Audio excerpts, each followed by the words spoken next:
Hi, I'm Will from Venture to Roam. And if you're new to overlanding and car camping and looking for places to explore, or if you're an experienced overlander and you're just looking for some insider tips, this is gonna be a great video for you. I teamed up with some of my favorite YouTube overlanding channels, like this guy, and this guy, and these guys, and these guys, to bring you our favorite overlanding areas in our home states. Well, most of our home states, a few guys went rogue, but you're gonna get a ton of great info and see some of the most incredible places to overland in this country we call home. Oh, and one more thing.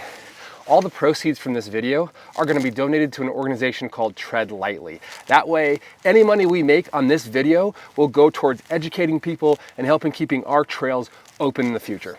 Now, I'm from Idaho, which is a state that's made up of the land that no one else wanted. What that means is we have a state that is full of rugged terrain, public lands, and low population density. So my favorite place to overland in Idaho, at least the place that I'm gonna share with you, I gotta keep a few secrets, right? Is the north, south, and middle fork of the Boise River. Let me tell you why. The number one reason I love this area is proximity and accessibility. This area is about 10 minutes from my front door in Boise. Depending on where you choose to go, you can find yourself alone in the backcountry in less than an hour. Now, in the summertime, the Middle Fork and the North Fork can be crowded as Boiseans are looking for a place to cool off, but in the spring, fall, and winter, it's not uncommon for me to only see a few cars for the entire weekend.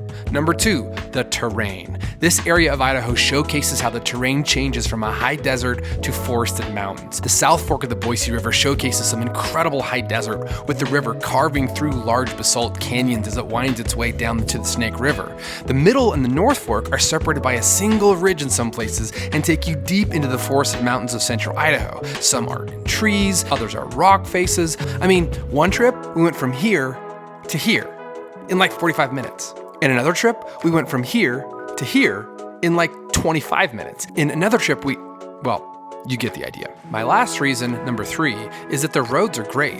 This area has something for everyone, but mostly it's forest roads that are relatively easy to drive and suitable for most four-wheel drive and all-wheel drive vehicles. Now, there are places you have to be careful, places you definitely need bigger tires and high clearance, but for the vast majority of those looking to explore, you could throw a tent in the back of your SUV and hit the road right now. Idaho is becoming more and more known as an outdoor destination in the West. So if you're gonna visit, I'd say do it soon before it gets filled up with more Californians. Just kidding, kind of. Speaking of Californians, they're not all bad. In fact, the first channel I want to introduce you to is someone who's been a big inspiration for me and many others, not just to get out and explore, but to make great videos. And just as important as that, he and Regina have shown you can be successful and you can be kind. So I'm really excited to have Brad from TrailRecon share with you his favorite area to overland in his home state. Hey everyone, I'm Brad from TrailRecon, and one of my favorite places to go have adventures in my home state is just a couple hours away in the Anza Barrego Desert. Let me show you why. Anza Barrego State Park is located about 80 miles east of San Diego, California, and the park has over 500,000 acres just waiting to be explored. You can spend a few days just exploring a massive network of desert trails that Anza has.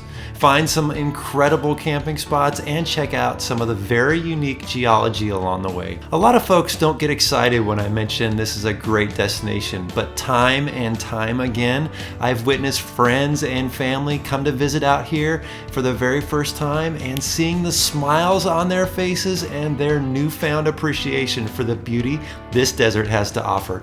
It's truly an underrated destination. This area is filled with lots of history, from the Native Americans who first populated the region, early travelers who crossed this incredible landscape, and some pretty spectacular historical railroads that helped grow the West. Some of my favorite spots within the park are the mud caves, which are massive caves that have been eroded by water over time, and there are dozens to explore. Sandstone Canyon Trail is my favorite trail in Anza Barrego, and while it's not a long trail, it's one that I have traveled many times, and the towering walls on either side of you as you drive down this trail never gets old. There are plenty of easy trails to explore, and a few that will offer a little challenge if that's what you're looking for. There is even a Jeep Badge of Honor trail, Pinyon Mountain, that will take you into the west side of the park, but it's not for the faint of heart. While Anza Barrego is massive, if you want to continue your adventure even further, there are hundreds of miles of public lands that surround the park, and to the north you can venture up to Joshua Tree, the San Bernardino Mountains, the Mojave Desert, Death Valley, and even further up north into the eastern Sierra Nevada mountains. So Anza Barrego can be a great starting destination if you plan to venture up into some of those areas. I'm blessed to have Anza Barrego just a short drive from my home, and it's a destination I plan on exploring again and again, and maybe I'll get the chance to meet you out there sometime. So the Anza Barrego Desert is such an amazing place. So the next time you're out here in Southern California, you've got to go check it out. Big thanks to Will for letting me be a part of this collaboration. Safe travels, everybody. Thanks, Brad. Anza is definitely on my list. The next channel you're gonna hear from has also been an inspiration for me. This guy does more high quality adventure videos in a month than some channels do in a year, but he's from Canada. So I asked Sean from TheStoryTillNow to share with you his favorite place to overland when he crosses the border into the States. What's up, everybody? My favorite place to go for an overland type of trip is definitely Death Valley. It's just something about when you get there, the scale of everything is just so huge. I'm in America! And vast, and it doesn't fit in your peripheral vision. It's just so massive, and you can literally spend days or weeks or months exploring there, which hopefully I will in the future. I've only just barely scratched the surface of it, but I really loved it. It's full of history as well. You've got mines and cabins and these old mining roads that are just really interesting to explore with these vast visual landscapes. There's something special about it, and also something dangerous about it, which I like in my adventures. You know, if you break down out there, if you're by yourself, like, you could die. It is hot during the day. You know, it could be 30 degrees Celsius during the day and minus 10 at night in the same 24-hour period. So it's not a safe place to go. You have to be prepared and have the right gear and have the right crew and the right vehicle and know what you're doing, and if you do, you can just get so much adventure out of it. So Death Valley is my favorite place to go overlanding that I've been to so far, and I'm going to go back again for sure, and you should too. Thanks, Sean. You're definitely living up to the dirty and dangerous motif. The next guy I want to introduce you to has a channel that's focused on overlanding in places that you may not think of first. So we're really obsessed with the West, but there's also the Midwest. So Fletch at AllThingsOverlanding is going to tell you about some areas that you may not think of in one of the flyover states. Hey there, my name's Fletch from AllThingsOverlanding, and today I'm going to be talking about my favorite areas to overland where I live. I live in the northeast side of Indianapolis, Indiana, so I'm kind of dead central in Indiana. So for me, my favorite place to come overlanding, and the place that I go most of the time, is Hoosier National Forest. Hoosier National Forest has a little over 200,000 acres, so it's a really big patch of land. If you're looking for super challenging trails or things like that, Hoosier National Forest doesn't really have that kind of thing, or a lot of really nice like sights or anything like that to see. It does have a cool little fire tower that you can kind of climb to the top of and see a really wide view of the forest from up high, which is pretty cool. But other than that, what you're really going to get in Hoosier National Forest is a lot of gravel road exploration, a lot of really unique dispersed campsites, and again, it's totally free to come and hang out in. Hoosier National Forest is definitely a fun one to check out, and I've been coming here for about 5 years, and I still am finding new spots all the time. So if you're kind of into some more light, casual exploring and camping, that kind of thing, versus the super challenging, like chainsawing through a million trees and overcoming a lot of off-roading obstacles, then Hoosier National Forest is a great option if you're somewhere in the Midwest. If you aren't already a subscriber of my channel, I would love it if you guys would come and hang out with me. There will be a link in the description down below. I primarily focus on content for newer overlanders, a lot of do-it-yourself and budget-minded gear reviews and modifications and things like that. And I'm also a Nissan guy, so if you happen to be one of those weird people that actually likes Nissans, there's not a lot of us, come and check out my channel. I would love to have you as a subscriber. So thanks again to Will for letting me be in the collaboration. It was a lot of fun, and I hope that you guys enjoyed it, and come check out my channel. You should not write off the Midwest. There's some great wheeling opportunities out there. The next channel you're going to hear from is Rob from RevereOverland. Now, Rob's based in Kentucky, so I'm really excited to see what they have out there because, frankly, I don't know anything about Kentucky except they make bourbon there. When people think of overlanding, they think of the West thanks to its abundance of public lands. Believe it or not, we actually have trails here in Kentucky too, and some of them can be really challenging and pretty. The biggest challenge is knowing which trails are on private property and which ones you are allowed to access. And that's where the two trail systems, the Kentucky Adventure Tour and the Daniel Boone Backcountry Byway, come in. The Kentucky Adventure Tour takes you on a 1,000-mile loop around the eastern half of the state. There's the dense forest of the Daniel Boone National Forest with beautiful trails such as the 16 Creeks Road in southern Kentucky, and it goes out to the barren hills of the old coal mines where mountaintop removal has created a strange landscape. The tour is constantly being updated due to washouts and roads getting blocked for various reasons, so make sure you do get the latest version of the free tracks from either their Facebook group or the link to the website that I'll put in the description. At around 150 miles, the Daniel Boone Backcountry Byway is a smaller loop, but includes the very first trails I ever drove in Kentucky, as well as one of my favorites just to go out for an afternoon ride, and it's Spars Creek Road. It's also constantly changing with the addition of 150 miles planned for future updates. The Byway was created in response to the closing of public trails by the Forest Service, and to this day they do continue to fight the illegal gating and blocking of county roads by landowners who are trying to restrict access.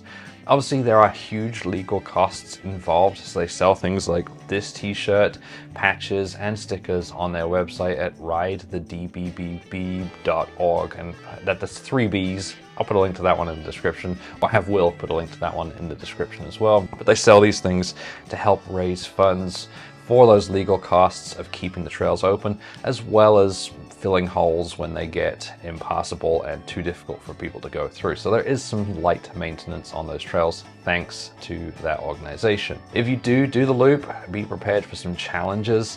Some of the sections are easy, but others have deep, muddy ruts and steep drop-offs. I took my 4Runner on 33s out to one of the newer sections last year and ended up having to winch twice, while my friend in his Land Cruiser lost the bead on one of his wheels in the thick clay.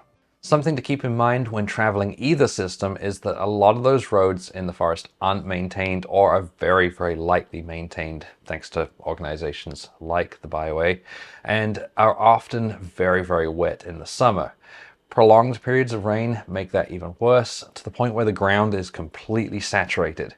It'll be extra challenging, but it also means that you're more likely to tear them up and make those mud pits worse. Consider the impact you have when you go out and how hard the Byway has to fight to keep these roads open to the public.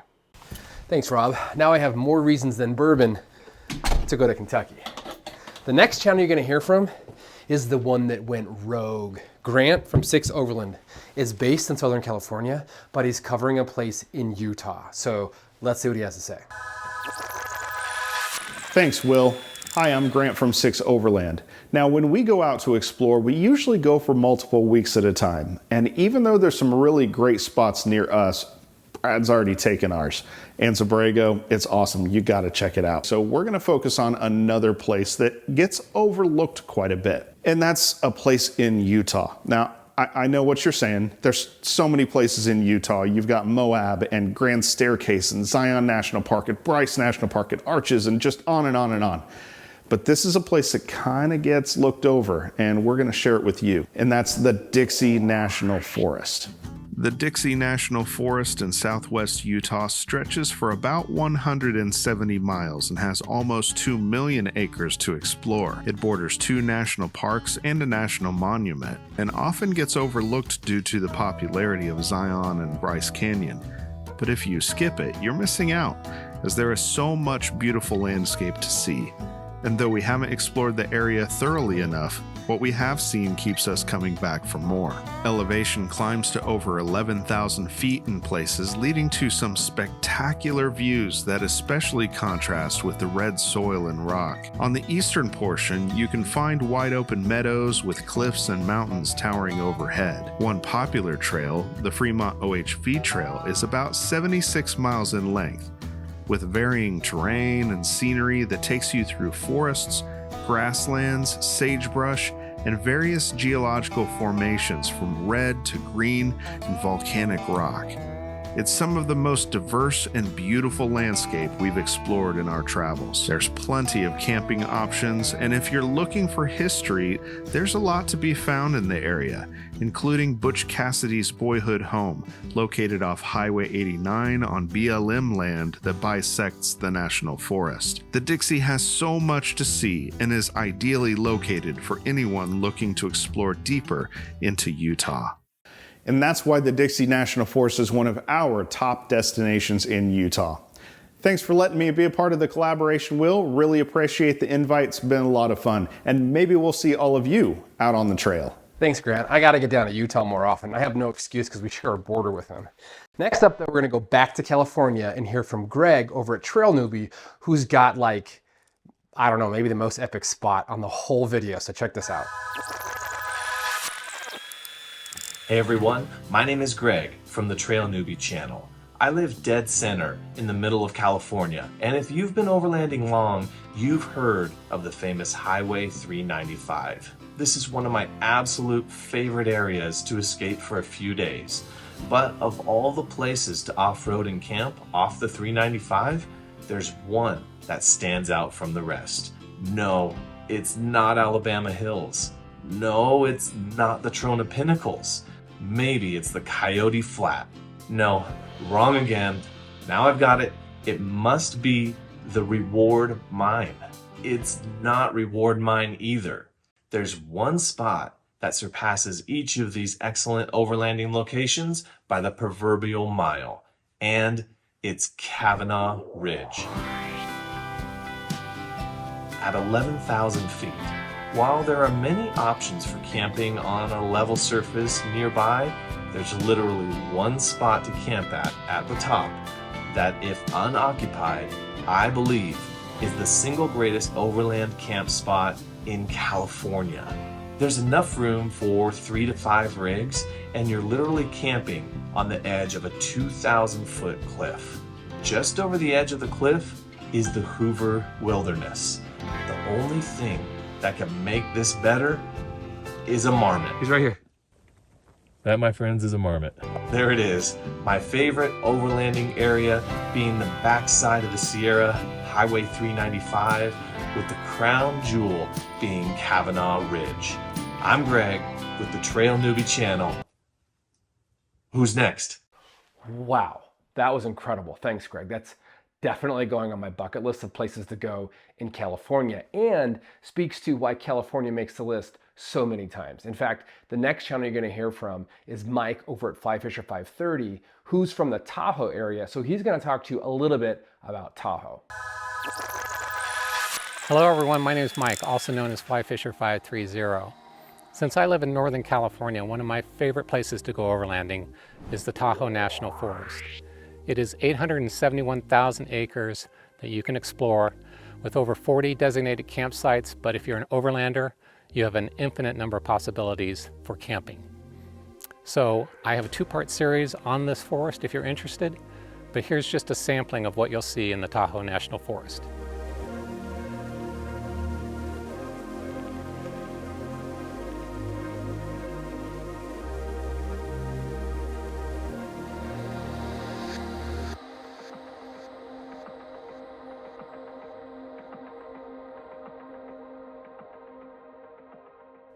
Thanks, Mike. Wow, Tahoe's incredible. I cannot wait to get over there and overland some of those areas.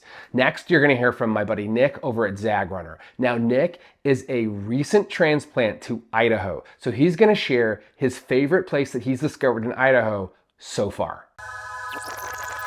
All right, you already heard from one Idahoan on an awesome region to go explore in this great state. Now you get to hear from another one. My name is Nick with ZagRunner. I just moved to Idaho about a year ago, but when I went to the Sawtooth for the first time back in 2020, I completely fell in love with that region. Here's why.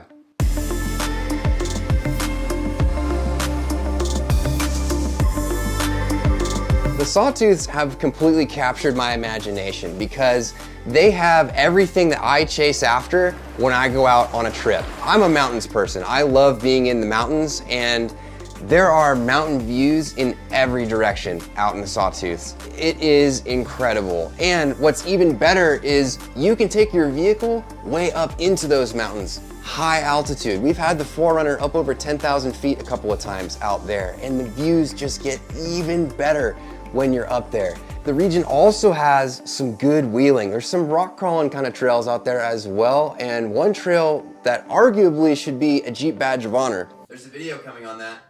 What? Yeah, Will told me there's video coming on that. Yeah, he said you guys teamed up and went out and did that trail.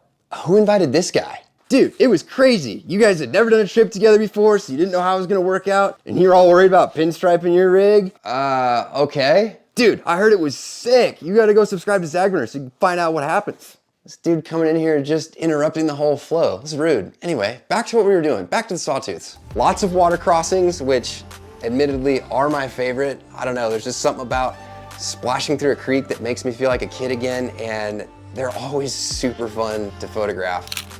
The campsites in the Sawtooths are incredible as well. We've had some of our favorite campsites of all time out in those mountains. It just continues to deliver. And I think that's another reason why the Sawtooths are my favorite, is because I've only scratched the surface of what's there. I've spent a lot of my free time studying maps, looking at satellite, finding a new place within that region to go explore, and I'm realizing that there is so much there. You will never get bored going out there. It really is a spectacular place to go and get away. If you're planning a trip to Idaho, definitely put the Sawtooths on your list, and maybe I'll see you out there. Oh, hell yeah, dude. Put on your gnarly boots. We're going backcountry snowboarding. Seriously. This guy. Will, thanks again for having me, dude. It's been really fun to put together these little collab videos. That's it for me. Thanks for watching. Nick, it's no wonder to me you chose the Sawtooths. They're world class. And yes, there's a video coming out soon about the trip you and I took there together. Next, you're gonna hear from DocWrangler. DocWrangler is a physician and an overlander, and he's gonna give some insider tips on the areas in and around Joshua Tree National Park. Hey friends, Ian here, otherwise known as DocWrangler on the trail and Instagram and YouTube. I am so fortunate to live in Southern California, where there is amazing wheeling all around me, and one of my favorite places to go is Joshua Tree National Park.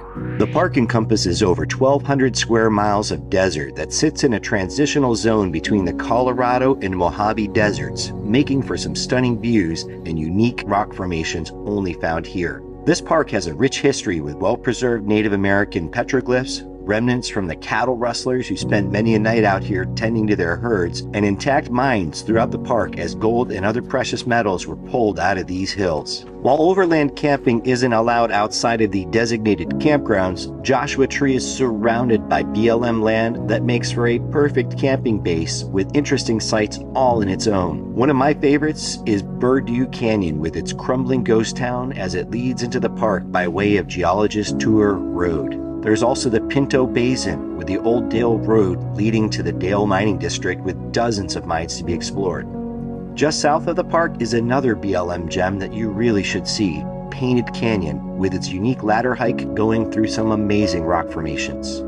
As often as I've explored this area, I still haven't seen it all, and every time I go, there's something new to discover, which is what keeps us going back to this area time and time again. Well, there you have it. One of my favorite places to wheel, not far from my house.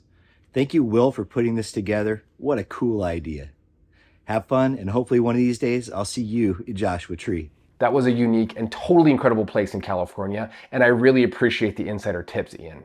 Next, you're gonna hear from Matt over at OzarkOverlandAdventures. Now, Matt's based in Arkansas, which has some really cool terrain, which is really close to the kind of the Ozarks area, and so I'm really excited to see what he brought to the table today.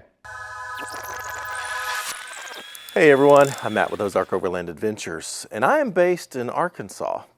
And we have one of the most special places for off-roading and overlanding that I have encountered in the United States. And I've wheeled in a lot of different areas, and that's the Ozark National Forest. It is a very special place with 1.2 million acres of trails and some of the most rugged terrain that I have found. The Ozarks has it all. We've got a ton of beautiful scenic trails. We've got quite a few technical sections, not a lot of technical spots, but the technical spots that we do have are a lot of fun and very challenging. I'd say the two biggest obstacles that you will encounter in the Ozarks is a lot of mud. And we've got some nasty, nasty mud. I'm not a fan of wheeling in mud. I don't like the cleanup, but it's just part of wheeling in the Ozarks. You can't avoid it. And we've got some very sticky, nasty mud that can be a lot of fun. It can be a nice challenge on a trip. And then probably the thing that we are most known for are our water crossings. We have water crossings everywhere. I mean, you can't travel in the Ozarks unless you're just sticking to graded, dirt roads. You can't travel in the Ozarks without encountering a water crossing. It's absolutely impossible. We have more water crossings than any other place that I've ever encountered, and they are beautiful and gorgeous, emerald green, turquoise blue waters. It's absolutely incredible. Now, the Ozarks are not easy to navigate. We don't have signage to tell you what trails you're on. We have some, but not a lot. It's very easy to get on closed trails and trails you're not supposed to be on. So you need to have a good understanding of how to read a map, either a paper map, a motor vehicle use map, or MVUM, Gaia GPS and the MVUM overlay, or OnX Off-Road will do the job as well. And if it's your first time, I highly recommend, doing an established trail like my OzarkOverland Adventure Trail. You can Google that. There's the routes freely available, or the High Watermark Trail. Those are our two most famous routes that we have here in the Ozarks that'll take you on to some of the best places that we've got. So come check us out. I mean, how many amazing, jaw-dropping, incredible areas are we gonna see in one video? That was awesome. Next, you're gonna hear from my favorite fighter pilot, Kevin, over at RhinoOffroad. Now, Kevin is based in California, but he's from Oregon. So he's gonna talk to you about some amazing places in Oregon that you can overland. As one man once said, Oregon is an inspiration. Whether you've come to it or born to it, you become entranced by our state's beauty, the opportunity she affords, and the independent spirit of her citizens. Good afternoon, guys. I'm Kevin with RhinoOffroad, and while I'm currently stationed in the state of California, Oregon is where I was born and raised, and is my absolute favorite place to overland. Of all the vastness of the state and all the places to see, and trust me, there are many, my favorite place to go and explore and hit the trails is the Central Oregon Cascades. Now, the Central Oregon Cascade area is encompassed by both the Willamette National Forest and the Deschutes National Forest. In the summer months on the trail, you can expect 80-degree weather, a lack of mosquitoes, no-see-ums, most other insects, but most importantly, you get access to old historic covered bridges, lava flows, outstanding steelhead and salmon fishing, historic routes like the old Santiam Wagon Road as well. In the spring and fall, you'll experience the full brunt of Oregon's notoriously wet climate, but see luscious green forests, ferns on both sides of the trail, as well as moss hanging from the fir and oak trees above. And guys, as much as it sucks to camp in the rainy weather, there is nothing quite like being under the cover of an awning, sitting around a campfire with your favorite beverage, talking to your bros. There's nothing else like it. Now, if winter is more your style, such as mine, there is what I would consider indescribable views that could be had of Mount Jefferson, Mount Washington, and the Oregon Cascades. Mount Jefferson is my absolute favorite, and the hills surrounding this 10,500-foot giant provide unobstructed views. The other thing I love about the trail system is that you can start at lower elevations, work your way up into a snow level that's manageable for both yourself and your vehicle's capabilities. And unlike California, where you'll drive closer to the 8,000 to 9,000 foot elevation to get into the real deep snow, in Oregon, because of the proximity to the coast, as well as the generally wetter conditions that you have, really you only have to drive up to about 4,000 to 5,000 feet to experience similar snow. The trail network in the Central Oregon Cascade area is also very vast, so you can start your route in a total downpour on the lower elevation of the western slopes, get absolutely dumped on with snow at the Santiam summit only 5 to 10 miles east, and then continue downhill on the east side, end up in a high desert with totally sunny and clear conditions. Aside from all of this, Crater Lake is a short drive away, the Metolius River offers world-class fishing year-round, and the numerous breweries in the mountain town of Sisters and Bend nearby will offer a much-needed reprieve after hours and hours of snow recoveries and cold nights of winter camping. Hopefully you all enjoyed this. I'm very passionate about the state of Oregon. I think it's a wonderful place to live, and I really hope to see you out on the trails at the Central Oregon Cascades. Will, thanks for inviting me for this collaboration. I appreciate it, and I'll send it back to you. I just want to say thank you to all the channels that participated in this project. It's been a ton of fun working with you. And it's been really cool to see those areas that you're the most proud of. I also want to say thank you to those of you who are watching this video. And if you've made it this far, I encourage you to go check out Tread Lightly. It's a really important organization that provides education, awareness, and advocacy for proper trail etiquette and use. This is important because if we take care of these trails, then they will stay open and we can access these beautiful, amazing public areas that you just saw. So until next time, I'm Will from Venture to Roam. Thanks for watching.